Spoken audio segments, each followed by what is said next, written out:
Hello बच्चों, तो आज हम आप लोगों को पढ़ाने वाले हैं सैंडमेयर अभिक्रिया। इसे बीडीसी द्वारा भी अभिक्रिया कहते हैं। ये थोड़ी मोस्ट इम्पॉर्टेंट न्यूमेरिक रिएक्शन है, क्योंकि इसको आप अगर आपसे एग्जाम में पूछा जाए कि क्लोरीन बनाने की प्रयोगशाला विधि लिखिए, तो आप इसी रिएक्शन को इसी तरीके से लिख देंगे जैसा हम आपको समझा रहे हैं, तो आपको उसमें नंबर मिल जाएंगे। तो ये सैंडमेयर अभिक्रिया भी इसे कह सकते हैं, जो कि बेंजीन डायज़ोनियम क्लोराइड के साथ होती है, इसलिए इसे बीडीसी द्वारा भी कहते हैं। और इसे आप क्लोरीन बनाने की प्रयोगशाला विधि भी कह सकते हैं। 2018, 19, 20 और 24 में ये पूछी गई है, प्रीवियस ईयर में बहुत पूछी गई है।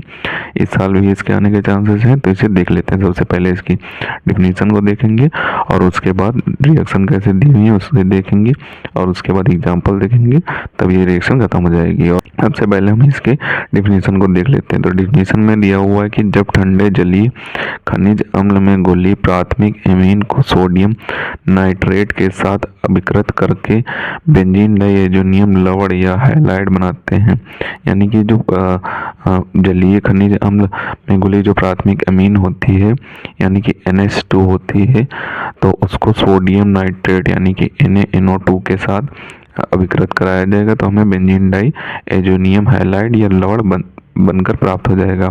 तो यहाँ पे आगे दिया हुआ है कि प्राप्त बेंजीन डाइएजोनियम लवण को, यानी कि जो बेंजीन डाइएजोनियम लवण प्राप्त हुआ था हमें, उसको क्यूप्रस हैलाइड की उपस्थिति में क्रिया कराने पर हेलोबेंजीन प्राप्त होता है। तो अब हम इसकी रिएक्शन देख लेते हैं। तो रिएक्शन में दिया हुआ यहाँ पे प्राथमिक ठंडे जलीय खनिज लवण में खनिज अम्ल में घुली प्राथमिक अमीन को ले लिया गया है, जिसे एनिलीन बोलेंगे, यानी कि बेंजिल एमीन भी बोल सकते हैं, तो इसे एनिलीन भी बोल सकते हैं। तो इसको सोडियम नाइट्रेट के साथ अपक्रिया कराएगी। कितने डिग्री सेल्सियस पर? 0 से 5 डिग्री सेल्सियस पर अपक्रिया कराएगी। साथ में HX भी ले लेते हैं। जब अपक्रिया कराएगी तो हमें बेंजीन डाइएजोनियम हैलाइड प्राप्त हो जाएगा, यानी कि ये जो N होता है इसके साथ X जुड़ जाएगा और ये H2 के साथ O बना लेगा और बाकी एलिमेंट बन जाएंगे और यहाँ पे हमें बेंजीन डाइएजोनियम हैलाइड प्राप्त हो जाएगा। और ये उसके बाद जो बेंजीन डाइएजोनियम हैलाइड होता है उसको क्यूप्रस हैलाइड की उपस्थिति में क्रिया कराएगी HX के साथ, तो हमें क्या बेंजीन डाइएजोनियम हैलाइड की क्रिया कराएगी यहाँ पे HX के क्यूप्रस हैलाइड की उपस्थिति में, तो हमें हेलोबेंजीन प्राप्त हो जाता है। और ये जो N2 होता है वो मुक्त हो जाता है और HX ये वाला X इसके साथ आ जाएगा और ये वाला उठकर ऊपर चले जाएगा, तो हमें हेलोबेंजीन प्राप्त हो जाएगा। अब इसका एग्जाम्पल देख लेते हैं। तो एग्जाम्पल में क्या दिया हुआ है? एग्जाम्पल में आप इसी रिएक्शन के बेस पे एग्जाम्पल बनाएंगे। जहाँ जहाँ पे X है वहाँ पे आप Cl लिख देंगे, तो आपका एग्जाम्पल बन जाएगा।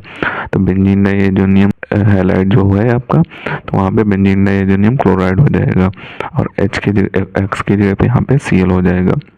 तो यहाँ पे जैसा दिया हुआ है कि बेंजीन डाइएजोनियम क्लोराइड हो गया है और यहाँ पे X की जगह पे Cl हो जाएगा, तो क्यूप्रस क्लोराइड की उपस्थिति में क्रिया कराएगी तो हमें क्लोरोबेंजीन प्राप्त हो जाएगा। अब आपसे एग्जाम में पूछा जाए कि बेंजीन डाइएजोनियम क्लोराइड से क्लोरोबेंजीन प्राप्त करें, तो आप यही रिएक्शन लिख देंगे और क्यूप्रस क्लोराइड की उपस्थिति रख देंगे, तो आपको पूरे नंबर मिल जाएंगे। तो ये जो सैंडमेयर अभिक्रिया है ये मोस्ट इम्पॉर्टेंट है और इसको आप क्लोरीन बनाने की प्रयोगशाला विधि भी कहते हैं। तो ये मोस्ट इम्पॉर्टेंट है, कई बार एग्जाम में पूछी जा सकती है, अलग अलग तरीक़ों से पूछी जाती है और इसकी रिएक्शन भी पूछ सकते हैं, एग्जाम्पल भी पूछ सकते हैं, तो इसे अच्छे तरीके से तैयार कर लें। अब आप इसका ऊपर से स्क्रीनशॉट करें और अब आप इसकी जो रिएक्शन दी हुई है उनका स्क्रीनशॉट कर लें और जो एग्जाम्पल दिया उसका भी स्क्रीनशॉट कर लें। तो इन्हें आपको अच्छे तरीके से तैयार कर लेना है। ये सैंडमेयर अभिक्रिया बहुत बार पूछी जा चुकी है और इस बार भी इसके आने के चांसेस हैं। और गार्टर में आपको इसी के एग्जाम्पल को बता दें, अगर आपसे गार्टर मैन अभिक्रिया पूछी जाए तो इसी का एग्जाम्पल जो होता है वो गार्टर मैन अभिक्रिया के अंतर्गत आता है, तो इसी को लिख देना और इसे आप अच्छे तरीके से तैयार कर लें। मोस्ट इंपॉर्टेंट है, कई बार एग्जाम में पूछी जा चुकी है। 18, 19, 20 में पूछी गई थी, 24 में पूछी गई और 25 में भी इसके आने के चांसेस हैं, तो इसे अच्छे तरीके से तैयार कर लें। और आगे की नेम रिएक्शन हम आपको लगातार पढ़ाते रहेंगे, तो इसके लिए आप हमारे चैनल को सब्सक्राइब जरूर कर लें। तो मिलते हैं किसी नए वीडियो में नए टॉपिक के साथ, तब तक के लिए धन्यवाद। और अगर अभी तक आपने हमारे चैनल को सब्सक्राइब नहीं किया तो प्लीज़ सब्सक्राइब जरूर कर लें, क्योंकि हम क्लास 12 से रिलेटेड इंपॉर्टेंट टॉपिक पर वीडियो डालते रहते हैं।